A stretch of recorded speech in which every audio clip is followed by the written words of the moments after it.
안녕하세요, 선생님입니다. 오늘은 인간관계에서 호구 잡히지 않으려면 반드시 알아야 할 것이란 주제로 함께 하겠습니다. 사람들은 정도의 차이가 있기는 한데요. 인정욕구라는 게 누구한테나 있어요. 그러니까 배고프면 밥 먹는 것처럼 자연스러운 거죠. 타인에게 인정받으면 자존감도 올라가고 자신감도 상승하게 됩니다. 그런 이제 인정욕구가 너무 심해지는 것도 안 좋지만 인정욕구가 전혀 없는 것도 결코 스스로한테 좋은 일은 아니에요.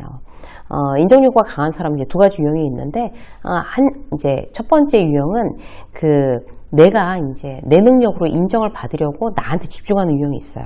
두 번째 유형은 착한 사람이 돼서 남한테 잘해주고 인정받으려는 유형이에요. 두 가지 유형 다 이제 지나치면 독이 되는 거죠. 오늘은 특히 두 번째 유형, 남한테 인정받으려다가 오히려 호구가 되는 그런 유형에 대해서 알아보고 혹시 내가 그런 실수를 하고 있지 않은지 체크해보는 아주 유익한 시간을 가져보도록 하겠습니다. 자, 인간관계에서 호구 잡히지 않으려면 난 뭘 어떻게 해야 될까요? 첫 번째, 뒷담화하는 사람 맞장구 치지 마세요. 나한테 남 욕하는 사람 반드시 그 사람 딴 데 가서 내 욕합니다. 너무 당연한 거예요. 근데 막 거기다 남 욕하는 사람 보고서 어머 그랬대. 어쩐지 첫인상부터 별로였어. 그것 말고도 말이 많던데 말이 나왔으니까 말인데 박대리 말고 김대리는 이러면서 자기가 거기다 플러스 알파 이렇게 해가지고 얘기하는 거. 그거 굉장히 위험하죠. 근데 이제 뒷담화하는 사람들의 심리는 그러면 이제 무슨 얘기를 하고 있는데 아예 아무 말도 안 하거나 그냥 비난을 하거나 이러면 얘기가 안 되잖아요. 그냥 대충 맞춰주는 거죠 라고 얘기하실 수 있어요. 근데 이게 바로 함정이에요. 그래요? 이거 한마디만 해도 함께 뒷담화하는 사람 되는 거예요. 남의 뒷담화하는 사람 보고는요, 저 사람은 딴 데 가서 내 얘기하겠구나 이렇게 딱 알아차리고 내가 이제 말을 아껴야 돼요. 그때서부터. 특히 직장 상사라면 꼬투리 안 잡히게 굉장히 조심해야 되겠죠. 직장 상사는 내가 맞장구를 칠수록 자기가 시작한 자기의 뒷담화 얘기인데 결국은 내가 뒷담화하는 사람으로 이미지 메이킹을 해요. 말이야, 김 과장이 직원들 굉장히 뒷담화해. 이렇게 된다니까요. 나한테 좋을 일이 하나도 없다는 얘기예요. 맞장구 치는 게. 이제 말을 아껴야 되는 거죠. 그런 사람들한테는. 특히, 제일 중요한 거. 내 약점을 말하지 마세요. 그러면 뒷담화 좋아하는 사람한테 굉장히 나는 허심탄회하게 얘기했다고 하는데 진짜 먹잇감을 그대로 던져주는 꼴밖에 안 되는 거예요. 자, 내 약점을 말하지 않는다. 꼭 기억하시고요. 자, 두 번째. 지나치게 기대하지 마십시오.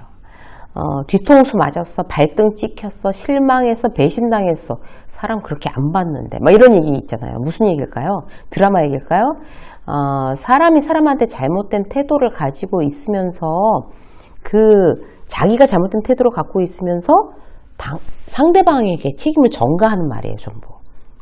그러니까 사람은 기대하는 존재가 아닙니다. 믿는 존재도 아니고요. 그냥 그 사람 그대로 바라보고 인정. 그 태도가 사람에 대한 예의라고 생각이 돼요. 우리는 누군가하고 만나고 관계를 맺고 살아가기 마련인데 기본값을 어떻게 설정하느냐에 따라서 그 상대와의 관계가 해피하게 가느냐 아니면 절망하게 가느냐 결정이 돼요.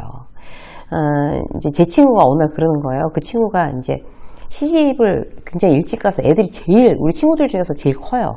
그래서 이제 결혼을 너무 시키고 싶어 해요. 그러니까 그 아들들한테서 이제 해방되고 싶다는 거예요. 아들만 둘인데, 그러니까 이 친구가 막 얘기를 하는 거예요. 난 딸이 없으니까 며느리를 보게 되면 딸처럼 생각할 거야. 딸처럼 같이 지낼 거야. 이러는 거예요. 그래갖고 제가 했다가 며느리는 딸이 아니다. 얘기해줬어요. 단호하게. 그냥 며느리로 생각해. 딸처럼 생각하지 마. 라고 말해줬어요. 기본값을 며느리, 내 아들의 배우자 이렇게 해두면 뭔가 나한테 마음을 써주고 자주 찾아와서 함께 시간을 보내면 우리 며느리는 참 다정하고 친밀하다 감사할 수 있어요. 그런데 기본값을 딸로 정하잖아요. 그러면 뭘 해도 성에 안 찰 수 있죠. 나는 딸을 대하든 난 잘해주는데 너는 왜 나를 이렇게 친엄마한테 하듯이 그렇게 안 하느냐 이럴 수 있잖아요. 내가 기본값을 잘못 설정한 거예요. 멸정한 며느리를 서운한 며느리로 만드는 거죠. 누가? 내가. 그래서 기본값을 어떻게 정하느냐 여러분들 굉장히 중요하게 생각하셔야 돼요. 회사에서도 마찬가지예요. 모처럼 마음에 드는 후배가 생겼어요. 기본값을 어떻게 해야 될까요? 형이라고 불러. 내가 친동생처럼 생각하는 순간 나중에 뒤통수 맞는다는 얘기가 나오거나 잘해줘도 소용이 없네 서운한 마음이 들 수가 있어요. 그 후배가 잘못해서 아니에요. 기본값을 내가 잘못 설정한 거예요.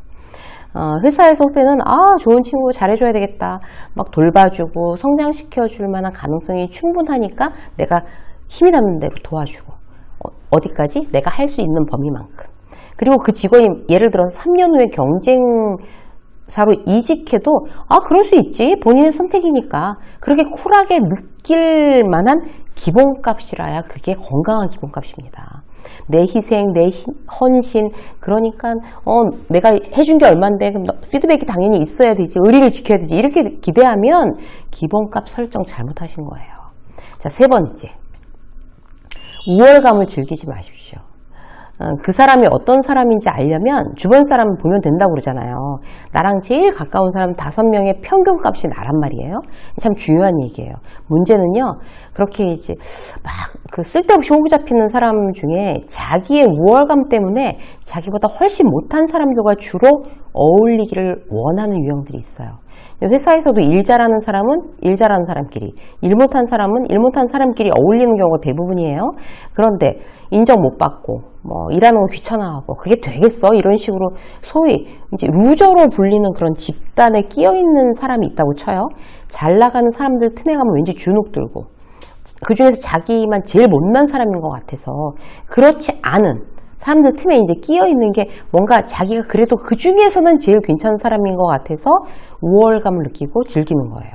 안심하는 거예요. 이게 가장 위험한 케이스예요. 끼리끼리 그 밥에 그 나물이라는 얘기가 괜히 있는 게 아니거든요. 무능한 사람들 틈에서 그들이 사고 친 거 해결해주고 고맙다는 소리 듣고 자신이 왠지 유능한 것처럼 느끼는 거 호구 잡히는 겁니다. 나한테 아무 발전이 없는 노력과 애씀 호구 잡히는 거예요. 그 약자들 편에서 그들을 도와주는 거랑은 굉장히 개념이 다르죠?